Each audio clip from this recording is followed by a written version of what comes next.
यदा यदा हि धर्मस्य ग्लानिर्भवत भारत अभ्युत्थानम अधर्मस्य तदात्म्यनम सृजाम्यहम्। यानी कि जब जब इस पृथ्वी पर धर्म की हानि होती है, विनाश का कार्य होता है और अधर्म सिर चढ़कर बोलता है, यानी अधर्म आगे बढ़ता है, तब तब मैं इस पृथ्वी पर आता हूं और इस पृथ्वी पर अवतार लेता हूं। ये योगी राज श्री कृष्ण ने कहा था।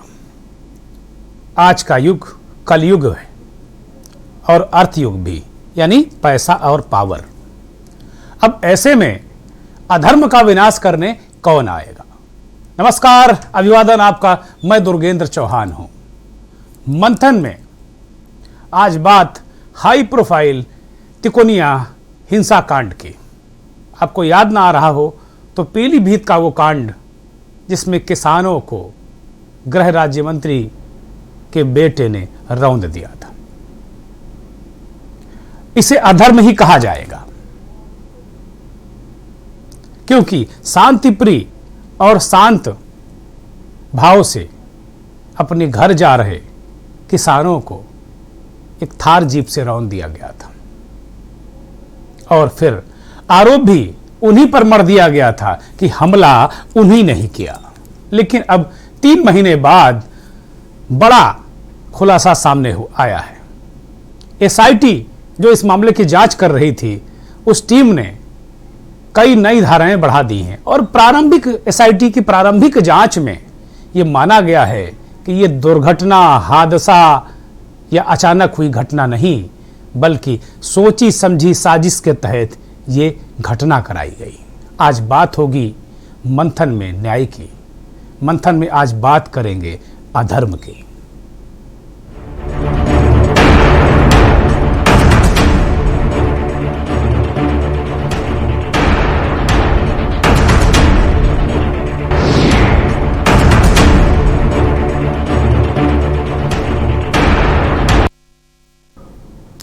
देश के गृह राज्य मंत्री अजय मिश्र टेनी के बेटे आशीष मिश्र मोनू के काफिले ने लखीमपुर में किसानों को रौंद दिया था। ऐसे आरोप लगे थे शुरुआती, जब ये 3 अक्टूबर को ये घटना हुई थी। उसके बाद से पूरे देश में इस घटना की निंदा की गई। तमाम राजनीतिक दलों के लोग गए, राजनीतिक दलों के लोगों ने डेरा घेरा डाला और अंत में आशीष मिश्र मोनू तीसरे दिन गिरफ्तार हुए। इस घटना को, इस दुखद घटना को मैं बार बार याद नहीं करना चाहता, लेकिन वो घटना ऐसी है कि जहन में आते ही सारा दृश्य सामने आ जाता है। उन किसानों के परिवारों, उस पत्रकार के बीवी बच्चों का चेहरा, तस्वीर सामने घूमने लगती है जिनको अब तक न्याय नहीं मिला है। न्याय उन लोगों को भी मिलना चाहिए जो इन 5 लोगों के अलावा भी मारे गए। हम अब भी ऐसे समाज में रह रहे हैं जहां राजा के बेटों को विरासत में राज मिलता है और गरीबों को सिर्फ बेबसी। न्याय की बात आती है तो केस भी घुमाए फिराए और टहलाए जाते हैं। इसमें कोई नई बात नहीं। न्यायपालिका पर पूरे देश को और मुझे भी पूरा भरोसा है और सबको भी होना चाहिए, लेकिन सिस्टम क्या भरोसे के लायक है, इस पर जरूर सवाल उठते हैं। क्योंकि बहुत सारे लूप होल होते हैं जो किसी को भी पता नहीं होते हैं। लेकिन एसआईटी की एक रिपोर्ट आई जो अब तक लोगों को विश्वास दिला सकती है कि सिस्टम में लोग दुरुस्त भी हैं। अब तक एसआईटी एक्सीडेंटल केस के साथ विकल्प के रूप में हत्याओं की धाराओं के साथ मैदान में थी, लेकिन एसआईटी से जुड़े मुख्य विवेचक, मैं और इसको स्पष्ट तौर पर बता दूं कि इस पूरे मामले की जांच एसआईटी कर रही थी और वो चूंकि नज़दीकी नज़र में थोड़ी समस्या है, इसलिए मैं चश्मे का इस्तेमाल करूंगा। ये वो एक तरीके से प्रारंभिक जांच का ये वो पत्र है, वो जो विवेचक एसआईटी, मुख्य विवेचक एसआईटी विशेष अनुसंधान दल जनपद खेरी विद्याराम दिवाकर इंस्पेक्टर हैं, ये पूरे मामले की जांच कर रहे थे। इन्होंने मुख्य न्यायिक मजिस्ट्रेट यानी सीएमएम लखीमपुर को लिखा है और इसमें प्रारंभिक तौर पर अगर देखा जाए तो अजय मिश्र मोनू ये आशीष मिश्र टेनी के बेटे हैं और इस समय ये जेल में बंद हैं। इनके समेत 13 अभियुक्त इस मामले में हैं। इसमें पूर्व मंत्री और उत्तर प्रदेश के पूर्व मंत्री यानी कि अखिलेश दास के भतीजे और उत्तर प्रदेश के पूर्व मुख्यमंत्री बनारसी दास गुप्त के पोते अंकित दास समेत 13 लोग। मोनू मिश्र जो ये अजय मिश्र टेनी के बेटे हैं और पूर्व मुख्यमंत्री बनारसी दास के पोते अंकित दास समेत 13 लोग इस समय जेल में हैं। विवेचक ने जो मुख्य न्यायिक मजिस्ट्रेट जनपद खीरी को एक अपनी रिपोर्ट सौंपी है, एक प्रारंभिक जांच रिपोर्ट सौंपी है, एक केस डायरी और साक्ष्यों के साथ उन्होंने एक कोर्ट को ये रिपोर्ट सौंपी है और इस आधार पर उन्होंने कहा है कि जो शुरुआती तौर पर जो शुरुआती मुकदमा 3 अक्टूबर को लिखा गया था इन 13 अभियुक्तों के खिलाफ, इसमें मैं 2-4 नाम बता दूं, बहुत लंबी फहरिस्त है। अजय मिश्रा टेनी के बेटे मोनू हैं, लवकुश हैं, आशीष पांडे हैं, इसी तरीके शेखर भारती हैं, अंकित दास हैं, बहुत सारे शिशुपाल हैं, सत्यम त्रिपाठी हैं, सुमित जायसवाल हैं, धर्मेंद्र, उल्लास कुमार आदि 13 लोग हैं जो जेल में बंद हैं और इनके खिलाफ ये एफआईआर दर्ज की गई थी। धारा 147, 148, 149, 279, 338, 304A, 302, 120B भादावी यानी भारतीय दंड विधान के तहत आईपीसी के तहत ये मुकदमे लिखे गए थे। लेकिन अब ये जो जांच रिपोर्ट आज दोपहर के आसपास ये पब्लिक डोमेन में आई और आम हुई, ये इसको एक तरीके से जोड़कर देखा गया कि प्रधानमंत्री नरेंद्र मोदी काशी में उत्तर प्रदेश समेत देश के 12 राज्यों के जो भाजपा शासित हैं उनके मुख्यमंत्रियों के साथ बैठक कर रहे थे, उन्हें गुड गवर्नेंस का मंत्र दे रहे थे। इसमें जहां जहां डिप्टी सीएम भी हैं भारतीय जनता पार्टी के, उनको भी इस बैठक में बुलाया गया था। जहां काशी में मोदी गुड गवर्नेंस की बैठक कर रहे थे, उसमें सर्वाधिक बातचीत का और सर्वाधिक अपनी बात रखने का मौका उत्तर प्रदेश के मुख्यमंत्री योगी आदित्यनाथ को दिया गया, ऐसी खबरें आई। योगी ने अपनी बात रखी। इस बैठक के बाद ही ये रिपोर्ट एसआईटी की रिपोर्ट, माफ कीजिएगा, एसआईटी की रिपोर्ट पब्लिक डोमेन में आई और लगातार ये मेन स्ट्रीम के मीडिया में और डिजिटल मीडिया में ये वो तस्वीरें हैं, वो डरावनी तस्वीरें आप देख रहे हैं, ये जो इस डरावने दृश्य को याद दिलाती किस तरीके से कुचला गया। उसी समय हमने के न्यूज ने और मंथन के इस खास एपिसोड में हमने लगातार, ये जो हमारा खास कार्यक्रम मंथन है, सोमवार से शुक्रवार हम रोज 9 बजे लेकर आते हैं इसे, इसमें हमने कम से कम आधा दर्जन बार इस बात को उठाया था कि पोस्टमार्टम में भी हेरा फेरी होती है। तमाम तरीके में जो बात में आई कि नहीं, पोस्टमार्टम रिपोर्ट ये कह रही है, एक फायर आर्म इंजरी की बात हुई कि नहीं, गोली नहीं मारी गई, गोली नहीं लगी है। एक किसान थे, उनको गोली नहीं लगी, बाद में 2 बार उनका पोस्टमार्टम कराएगा, दोनों बार उनको गोली नहीं लगी निकली और अंततः पोस्टमार्टम करके ये मान लिया गया कि गोली नहीं लगी है। फायर आर्म इंजरी की बात आई थी। तो पोस्टमार्टम को हमने बताया था किस तरह पोस्टमार्टम रिपोर्ट मैनिपुलेट की जाती है, क्या क्या होता है, और लगातार हमारी जो आशंका, हमारी जो परिस्थिति जन साक्ष्यों के आधार पर जो हम बातें कह रहे थे लगातार, वो कोई जवानी जमा खर्च नहीं है। अगर आप के न्यूज के यूट्यूब चैनल पर जाएंगे, देख लेंगे लगातार कि वो एपिसोड हैं। हमने अपनी सहयोगियों से कहा था कि दर्शकों को वो याद भी दिला दे, वो एपिसोड जिन जिन एपिसोड में हमने कहा था कि किस तरीके से इसमें खेल किया गया है और क्या क्या चीजें हो सकती हैं। उसी समय हमने कहा था कि ना, ये घटना जो परिस्थितिजन्य साक्ष्य हैं वो ऐसा नहीं प्रतीत हो रहा है कि ये कोई हादसा है, क्योंकि अब एक सामान्य से व्यक्ति को अगर देखा जाए, वो देखे तो किस तरीके से एक सीक्वेंस में कुचल के गाड़ियां भाग रही, इसके पीछे कहीं ना कहीं एक साजिश लग रही है, एक साफ साफ मनसा खराब लग रही है। और इन्हीं सब तथ्यों को इंगित करती हुई ये विवेचना जो की है, एसआईटी के मुख्य विवेचक हैं, ये चीफ इन्वेस्टिगेटर हैं विद्याराम दिवाकर, इन्होंने जो अपनी रिपोर्ट मुख्य दंडाधिकारी लखीमपुर को दी है और कहा है, उन्होंने रिपोर्ट इसलिए दी है कि कुछ धाराएं बदलने की बात वो कर रहे हैं। मैं रिपोर्ट दर्शकों को एक मोटे मोटे तौर पर जो समझ सकते हैं उस अंश को मैं पढ़ के सुनाता हूं। इन सब तमाम अभियुक्तों का पुरानी धाराओं का जिक्र करते हुए इस रिपोर्ट में विवेचक इस बात को इंगित करते हैं, वो कहते हैं कि उक्त कांड की विवेचना के दौरान जो संकलित साक्ष्य हैं, जो उन्होंने साक्ष्य संकलित किए, उससे यह प्रमाणित होता है कि उपरोक्त यानी अजय मिश्र टेनी के बेटे समेत सभी 13 अभियुक्त गणों द्वारा ये आपराधिक कृत्य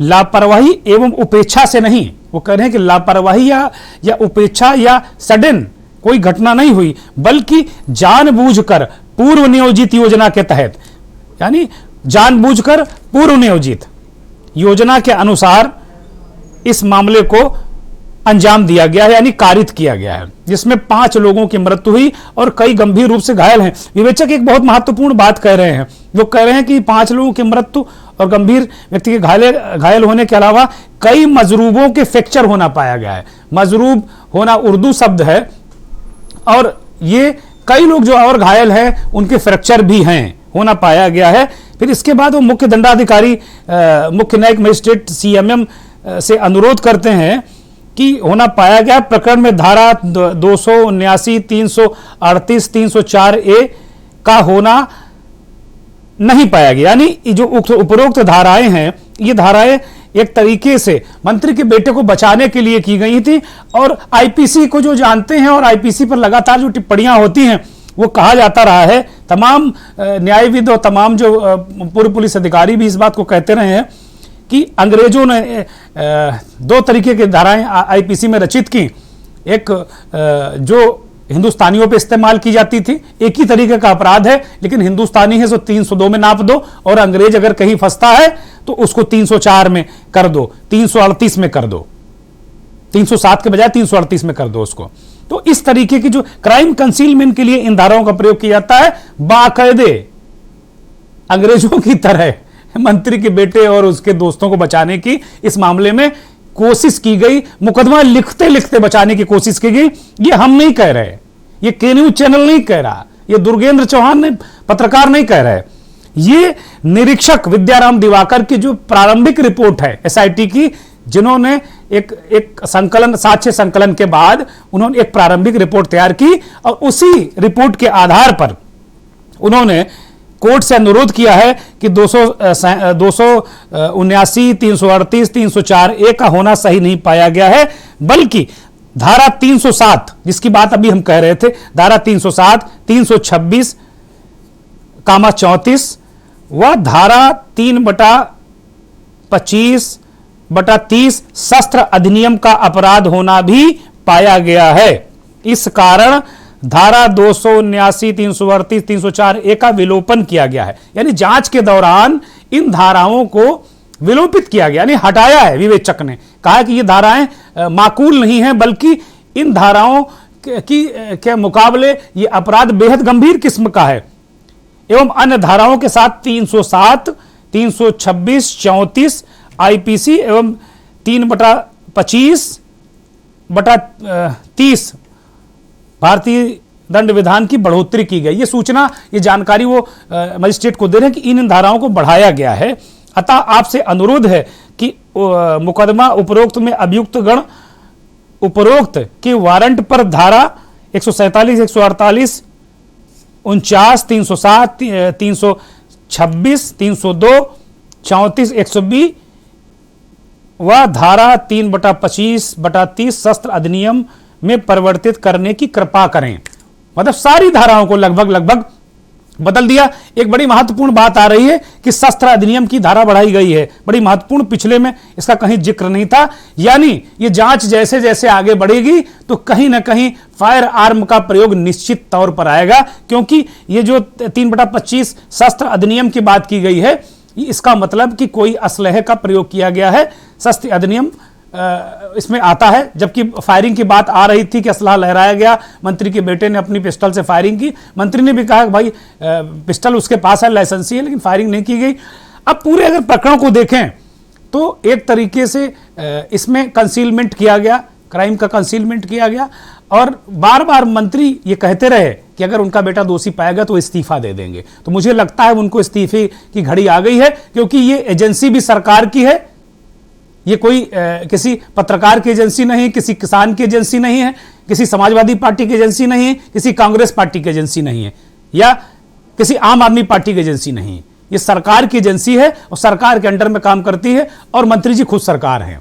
तो अब उनको नैतिक आधार पर मुझे लगता है कि उनका समय पूरा हो रहा है, नैतिकता के आधार पर। बाकी तो ये प्रधानमंत्री का विशेषाधिकार है कि वो किसका इस्तीफा लेते हैं, किसका नहीं लेते हैं। लेकिन निश्चित तौर पर जो काशी में जो बैठक हुई गुड गवर्नेंस को लेकर, उस गुड गवर्नेंस से इसका कहीं ना कहीं कोई संबंध जरूर है, ये हम पूरे भरोसे के साथ कह रहे हैं। उसी के बाद इस तरीके की चीजें आई और मुझे ऐसा लगता है कि वहां इन चीजों की चर्चा अवश्य हुई होगी प्रधानमंत्री के सामने कि कहां कहां क्या दिक्कतें आ रही हैं गुड गवर्नेंस में। तो गुड गवर्नेंस के मसले पर इस मुद्दे को भी कहीं ना कहीं चर्चा में आया है और तभी जब इस मुद्दे पर पूछताछ हुई कहीं ना कहीं प्रधानमंत्री की बैठक में, तो उसके बाद ये चीजें पब्लिक डोमेन में निकल कर आ गई और एसआईटी की रिपोर्ट भी निकल कर आ गई है।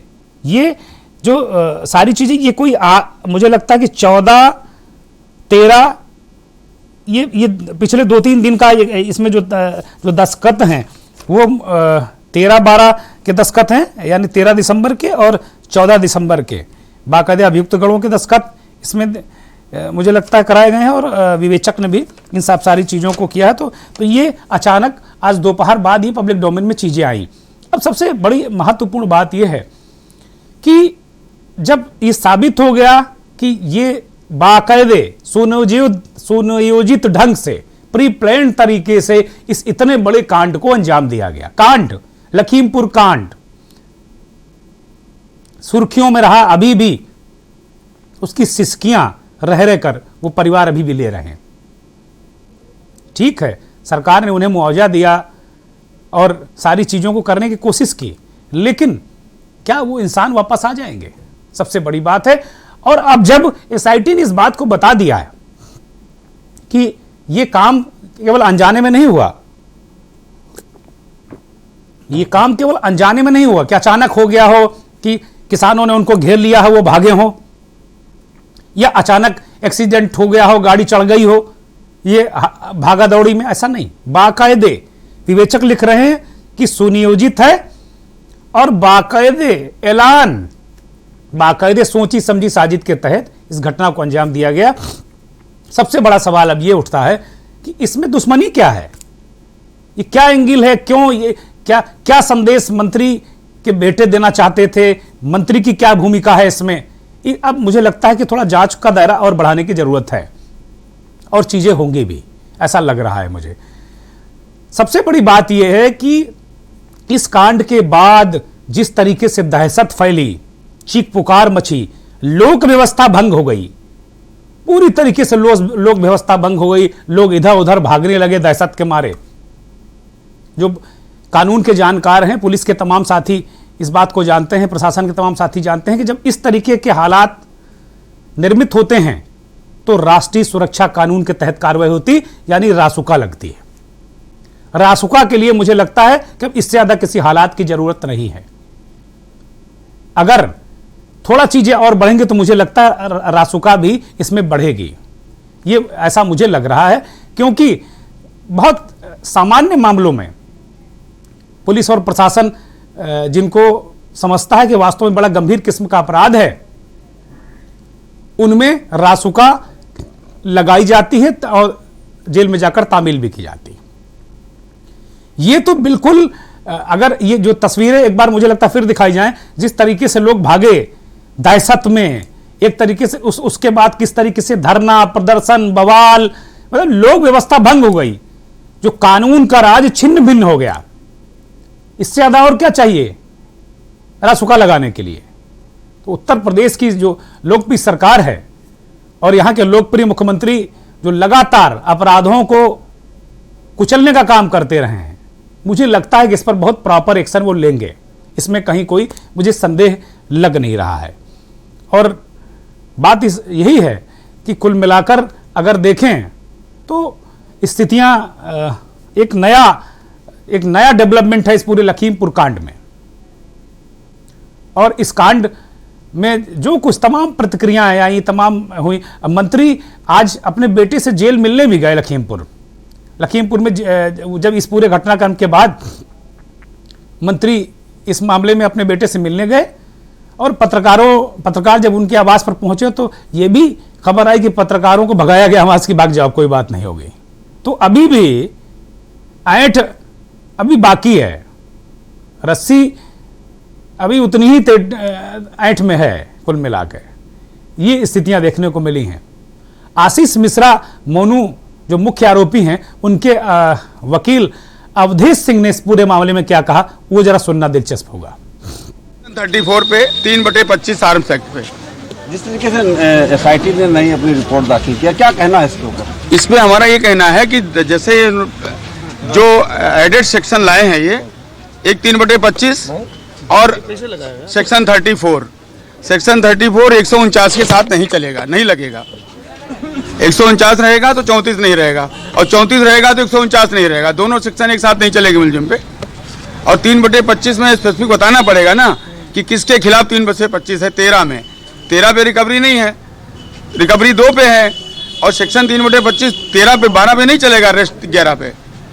तो इसलिए मेरा विरोध था ये, जो मैंने दर्ज कराया कोर्ट में, कि रिमांड के समय कोर्ट की ड्यूटी है कि वो देखे कि अभियोजन पक्ष किस सेक्शन में रिमांड चाह रहा है, और क्या वो जो चाह रहा है वो कानूनन दिया जा सकता है क्या।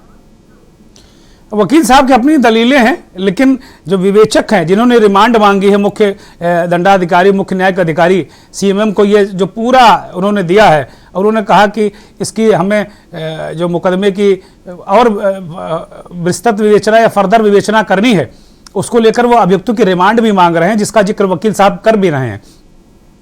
तो विवेचक को क्या रिमांड मिलेगी, ये बड़ा सवाल है। लेकिन सबसे बड़ी बात यह है कि सुप्रीम कोर्ट में इस मामले की पहली सुनवाई 8 अक्टूबर को हुई थी, और हिंसा के बाद कई दिनों बाद आशीष मिश्र उर्फ मोनू को 9 अक्टूबर को घंटों पूछताछ के बाद गिरफ्तार किया गया। तो ये पीछे की बातें हैं। अब लखीमपुर कांड में एसआईटी की जांच में जो खुलासा हुआ है, उसके बाद विपक्ष ने केंद्र की नरेंद्र मोदी सरकार पर हमला किया है। राहुल गांधी ने कहा है कि कुल मिलाकर एक सोची समझी साजिश के तहत, राहुल गांधी ने कहा, प्रधानमंत्री पर सीधा हमला किया और कहा कि सोची समझी साजिश के तहत ये घटना की गई है। प्रियंका गांधी का ये ट्वीट है जिसमें उन्होंने ये लगाया है। और अगर पूरी सोची समझी साजिश की बात कही है, राहुल गांधी इस बात को कहते हैं कि भाई अब राजधर्म निभाइए। ये जो धर्म की बात कर रहे हैं ना, अधर्म, तो राहुल गांधी इस बात को कह रहे हैं कि भाई राजधर्म निभाइए। अब धर्म जो आप अभी तक नहीं निभाया गया है, टेनी को बर्खास्त कीजिए, मंत्रिमंडल से हटाइए और कार्रवाई कीजिए। सुनिए राहुल गांधी को। एक मंत्री ने किसानों को मारने का काम किया है। प्रधानमंत्री जानते हैं, उनके साथ उनकी टीम में है। हमने कहा उस समय भी डिस्कशन नहीं होने दी। जैसे इनको चुप किया है, वैसे ही उस समय भी हम सबको चुप किया था। हम यहां भी आए थे, हमने कहा था कि देखिए चर्चा करने दीजिए। सच्चाई सबको मालूम है। सच्चाई यह है कि किसानों के खिलाफ 2-3 बड़े पूंजीपति खड़े हैं। राहुल गांधी बेबसी जाहिर कर रहे हैं, कह रहे हैं भाई अब हमारी सुनेंगे कोई नहीं, बात तो हम कह रहे हैं। पहले भी संसद में गए थे, किसी ने नहीं सुना, यहां भी आए थे, यहां भी किसी ने नहीं सुना। लेकिन प्रधानमंत्री को यह काम करना चाहिए, ये अधर्म हुआ है और इसको राजधर्म वो निभाएं और राजधर्म का परिचय दें। खैर, हो सकता है कि जब मिस्टर टेनी को इस्तीफा देना पड़े, क्योंकि ये मामला तो गंभीर है, इसमें कहीं कोई संदेह नहीं। समाजवादी पार्टी के नेता अखिलेश यादव ने भी इस पूरे मामले में भारतीय जनता पार्टी की केंद्र की सरकार और उत्तर प्रदेश सरकार पर निशाना साधा है, और उन्होंने कहा है कि 22 में उत्तर प्रदेश की जनता जवाब देगी। प्रियंका गांधी का भी ट्वीट है, राहुल गांधी का भी ट्वीट है, तमाम नेताओं ने इस पर प्रतिक्रिया दी है और ये कहा है कि भाई कैसे चीज़ें बढ़ेंगी। लेकिन सबसे बड़ी बात यह है कि अब किस सबूत का इंतजार है। प्रारंभिक तौर पर एसआईटी की रिपोर्ट आ गई। एसआईटी ने कहा है कि यह मामला सीधे सीधे हत्या का है, कुचला गया है, मारा गया है जानबूझकर पूरे होशो हवास में।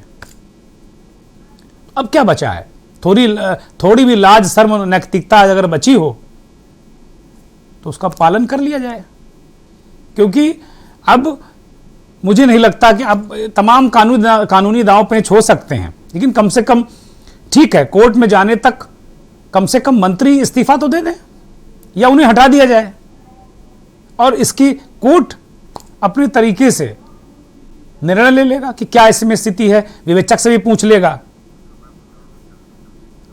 तो कुल मिलाकर यह बहुत गंभीर मसला है। लेकिन इस पूरे कांड के बाद एक बार फिर किसानों का आक्रोश फिर एक बार ताजा हो गया है। उन परिवारों के जख्म भी हरे हो गए हैं और